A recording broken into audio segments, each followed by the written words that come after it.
Shohei Ohtani just had the best game ever played, and the Dodgers look like they're going to run roughshod over Major League Baseball for years to come.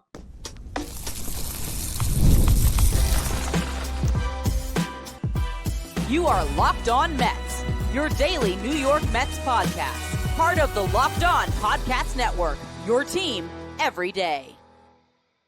Hello to all you amazing Mets fans. You're watching Locked On Mets, part of the Locked On Podcast Network, your team every day. I'm your host, Ryan Finkelstein. I've been covering the New York Mets on this show since the 2019 season. This is the number one daily podcast on the New York Mets. Want to find any of my written work, you can do so over at justbaseball.com, where I work as the editor-in-chief.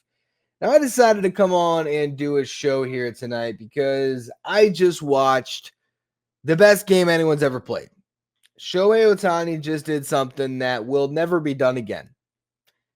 In a game to send his team to the World Series, he hit 3 home runs and he struck out 10 across 6 scoreless innings pitched. And it was the type of performance that just leaves you speechless and just puts his greatness and his team's greatness into perspective in a way that makes them a clear-cut dynasty, which we already sort of knew. But to me, the way that the Dodgers have gone through this postseason, and particularly how they just made the Brewers look like the Rockies, how they just went up against the team that had the best record in Major League Baseball across a 162-game sample. No team was better than the Brewers. But when it mattered the most, and the Dodgers were able to set things up the way they wanted, when they were able to have their 4 horses ready to go for a playoff series in that rotation, it looked easy. It looked effortless. It was a dominating sweep. And to me, it just puts into context how far the Mets have to go to reach that level. Now, the Dodgers might not always be this great.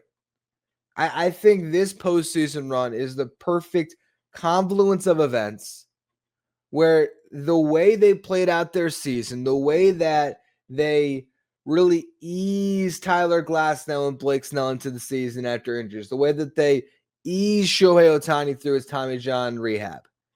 All of these guys are pitching at their best. They are fresh. This is not a team like the way the Mets were last year, where their starting pitching got them to the NLCS and then they were all just gassed.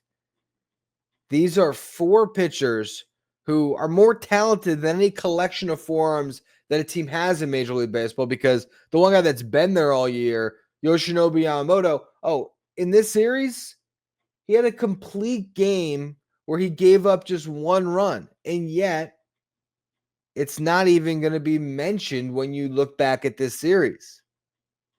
Blake Snell, 8 innings, no runs, 10 strikeouts. Tyler Glasnow, 5 2/3, 1 earned run, 8 strikeouts. Those 3 guys took the ball before Shohei Ohtani. Those 3 guys had the Dodgers on the precipice of making the World Series. Shohei Ohtani, through his first 38 at-bats in the postseason, struck out 17 times. But in the deciding game 4, he homers 3 times and just absurd tape measure home runs. He strikes out 10. The first inning of a game 4 where the Brewers had their back against the wall, Ohtani walks the leadoff man, strikes out the next 3 batters, and then hits a homer. Think about those 4 plate appearances back to back to back. Strikeout, strikeout, strikeout. Then he stepped into the box, homer. The Dodgers aren't going anywhere anytime soon, and all these guys are going to be back. All of these guys are locked into contracts. And next year, there's every chance that the 4 of them won't all be standing when you get to October. But Roki Sasaki, who's turned into their closer this postseason, he might be a starting pitcher again. Emmett Sheehan or whoever else they have might be able to step in if one of those guys are down. And you never know. they might be able to slow play a season, get themselves into October, and get that rotation right when it matters most again. And when you have collected this level of pitching talent that the Dodgers have, it's going to be really hard for any team to beat them in a 7-game series. You almost have to get lucky and draw them early on, and maybe you can steal them in a 5-game series.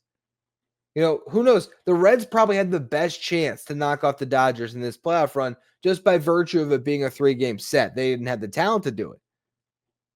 It's actually kind of funny, right? Had the Mets made the playoffs, they might have had a better chance to knock off the Dodgers than the Phillies or the Brewers did, again, by virtue of it being a 3-game series. And if Noel McLean had a good game and you won one, then you're a game away and a crazy offensive outburst from knocking off the team that clearly at this point is by far the best team in baseball. And I don't even think that the Mets would have had any chance in a 3-game series. I'm just saying what they have collected in terms of talent, especially in that rotation, if they're healthy and right, it's 4 aces.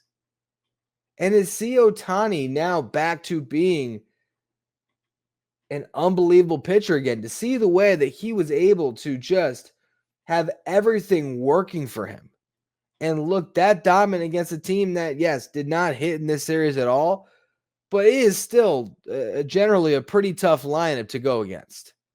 And Ohtani just cruised. This Dodgers team's scary. And what I want to talk about in the next segment is just how the Mets have to process what's going on in this postseason as they're sitting from the sidelines and how it should inform them how to attack their offseason. Because they got a lot of work to do if they're going to try to be a team that can go up against the Dodgers in the playoffs next year and win a World Series. This is a dynasty that in a way has been going on for a long time. The Dodgers have been great for more than a decade. It's been it's 13 years where they've won the division every single season except for the 1 year where the Giants won 108 games and the Dodgers won 107. They have been amazing for a long time as a franchise, but I don't think that all of that is going to be wrapped up into this dynasty. I think this dynasty is going to be when Shohei Ohtani came to the Dodgers, because in whatever it is, 10 days time, a week's time, they're going to win their second World Series in a row with Ohtani. And there's every chance that this is the type of team that can put together a run that we haven't seen in a long time in Major League Baseball. They'd be the first team to go back-to-back since the Yankees in 2001. Is that what it was when they won 3 out of 4 years? Was it 98? Was it 98, 99? They won 2000. I should know this, but who cares? The point is, this Dodgers team is scary. And again, what we're going to talk about next is how does this inform the Mets offseason? Today's episode is brought to you by FanDuel. The NFL season's here, and FanDuel has an offer you don't want to miss. Right now, new customers can bet just $5, and if you win, you're going to get $300 in bonus bets. That's right. You pick a bet, you put down $5. If it hits, you're going to unlock $300 in bonus bets to use across the app. I love using FanDuel because it fits however you like to bet, whether that's player props, building a same game parlay, even jumping in live as the action unfolds. It makes watching football even more exciting when you got a little something riding on the action. Whether you're a casual fan or you love diving into the stats, FanDuel makes the game day experience so much better. It's quick, it's easy, it's the best way to add a little more energy to your Sundays. So if you're ready to play, download the FanDuel app now by visiting FanDuel.com to get started. That's FanDuel.com to place your first $5 bet. If you're watching on YouTube, do me a favor, hit that subscribe button. Help us get closer to our next goal of 15,000 subscribers. We're getting closer and closer to that goal. Really do appreciate all of you who continue to subscribe. So as David Stearns is sitting back tonight and watching the Dodgers, and as he's watching that whole series unfold and seeing the just onslaught of aces, to see, was it Snell first, then Yamamoto? Can't remember exactly the order they went with in this series. I know those two guys took the ball first, and they went through that Brewers lineup in Milwaukee and put themselves in a position where all they had to do was win 2 games at home, and they were going to the World Series. And then here comes Tyler Glasnow for Game 3. And who's the Game 4 starter going up against Jose Quintana? It's Shohei Ohtani. As he's watching that, David Stearns, and he's thinking about the Mets offseason, how does he process it? How do executives around the league process what the Dodgers have? And it's crazy because we all did the overreaction in the offseason. When the Dodgers signed Snell, when they signed Tanner Scott, when they keep making move after move after move, we all said, oh, the Dodgers are ruining baseball. And then throughout the regular season, there was every chance the Dodgers weren't even going to win the division. The Padres were right there at one point. The Dodgers going into the postseason of just baseball, we ranked them number 4 on our list of the top teams going into the playoffs on our power rankings. And I'm kicking myself about this because every single month that we wrote our new power rankings throughout the season, I kept on writing, despite their struggles in the regular season, come October, the Dodgers are still going to be the team to beat. The Dodgers are still the team that we're going to have to rank number 1.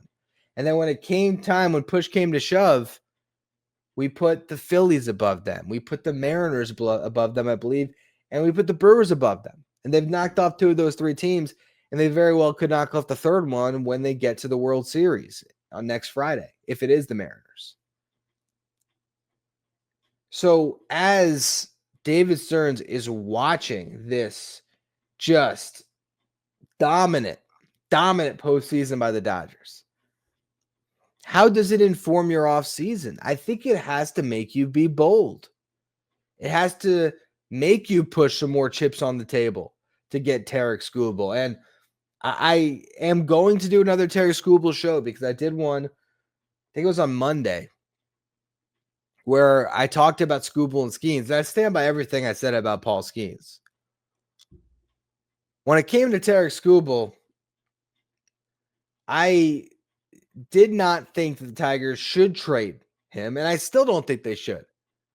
Skubal should be a Tiger. Skubal should get the massive contract that he deserves to remain a Tiger. Crazy stat that I pulled just recently here. Over the past 2 seasons, the Tigers have been 42-20 with Tarek Skubal on the mound. They're 131 and 131 without him on the mound.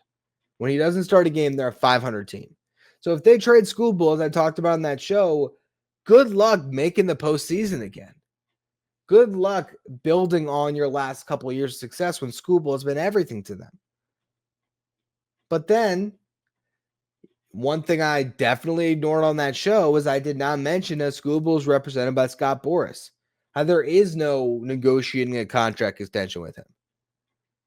And now all the buzz is Skubal's going to get traded. And I think a lot of that is people making content around the situation. Absolutely. It's about people connecting dots. And we don't really know what is going through the mind of Scott Harris in that Tigers front office and how they're going to play it. But whether it is acquiring Skubal or not, and we'll have plenty of time to do a full show on Skubal again and revisit that. And that might be Monday's show. If Skubal's on the table, you got to try to get him. If he's not on the table, you got to try to get Freddie Peralta. You got to hit the free agent market and try to get Dylan Cease. You have to collect talent. And it's going to cost you a lot of money, and that's just the cost of admission if you want to compete with a team as good as the Dodgers. You need to get the best arms possible. And so, yeah, like I said, Dylan Cease makes a lot of sense. Because if Dylan Cease is right in a playoff game, he can strike out 10 and he can give you 7 shutout innings. And you need guys that can do that. Because the Dodgers are going to have at least 2 in any playoff series they play over the next 5 years. There's a good chance that at least 2 of those 4 guys is going to be healthy. And if not them, they have more pitching prospects coming, and they have Roki Sasaki, and that's just the start of it. The Dodgers would probably still be in on Tarek Skubal this offseason because why not? Who cares? They got prospects. They could put together the best package if they wanted to. And they just are in the business of getting the best possible team that they can, collecting talent. And so I hope that the way the Dodgers have, I'm already saying that they've won the World Series, which is crazy because there's still a series to be played and the narratives can change. If it is the Mariners have a good enough rotation that they could hang in there. And the Dodgers bullpen could still end up being their Achilles heel. But when you see Shohei Ohtani hit 3 home runs in a playoff game and strike out 10, it's hard not to just think about what this Ohtani Dodgers era is going to be. How is it going to be defined? If this is the greatest baseball player who's ever lived, is it crazy to think that in a 10-year deal, he could win 6 rings? That's not crazy. After the game, Mookie Betts said, we're like the Chicago Bulls and he's Jordan. He's not wrong. But the crazy thing is, their Steve Kerr is Tyler Glasnow. You know what I mean? Their level of talent, and it's a different sport, but it's just insane when you see it on the national stage like this, in a game like this, in a series like this. When those 4 guys can combine to pitch to, what was it? So far this entire postseason, the Dodgers starters have a 1.40 ERA with 81 strikeouts and 64 in the 3rd innings pitched. They're getting over 6 innings per start. That's Zach Scott, the Mets' former GM, who tweeted that out. So their starters have given up just 29 hits through 10 games. 29 hits through 10 games. Look, I love Nolan McLean. I think he's going to be awesome. Jonah Tong has a lot of promise. Sean Manaea was great in 2024. Kodai Senga was great for his first 13 starts in 2025. How do the Mets compete with the Dodgers rotation next year? They got to be aggressive. They got to be bold. I really do think that this is a situation now where a dynasty is here. How do you try to upset that apple cart? And what the Mets did the last couple years, particularly last offseason, they got Juan Soto. And then for the rest of building out their team, they did not keep pushing all of the chips in. Now, they spent a ton of money. They brought back Pete Alonso. None of that was cheap. But to go into a season just hoping that Manaea would be an ace again, or that Kodai Senga, after not pitching all of 2024, would be an ace. That's just, you can't take those half measures. You can't just go about it like you're the Brewers still. And I hate to be the one that's knocking David Stearns like this and pinning this whole thing on him, but there needs to be a sense of urgency, is I guess what I'm getting at. Where you can't just say, oh, well, we'll piece it together and we'll get in. Just getting in is not going to be good enough. You got to get in and have a chance. And what we're watching with the Dodgers right now is starting pitching still reigns supreme in October. It does. And so you better have the horses that can win any series. And the Mets don't have the horses right now, and they got to go get them. So I thought it'd be fun to come on, do a show. I wanted to keep talking about it. I did a whole live stream for Just Baseball also after the game. But I wanted to look at it from a Mets perspective. And I just think that this Dodgers team should force the Mets to be star hunting, to be looking for the best possible pitchers that they can slot into that rotation. And if it means giving up the promise of one of your young arms to get the sure thing ace in the door right now, those are the conversations the Mets are going to have, and those are the tough decisions I think they're going to have to make. We're going to have plenty of time throughout the offseason to talk about all these things. On Monday's show, could be a School Bowl podcast We could be talking Freddie Peralta. Still a lot of aces on the board to discuss. So make sure that you follow, rate, review wherever you get your podcast. Subscribe if you're watching on YouTube. Thank you for making Locked On Mets your first watch, your first listen every day. If you want to be one of our Locked On Mets insiders and be part of our texting service, go to subtext.com/LockedOnMets, or you can also find the link in the episode description.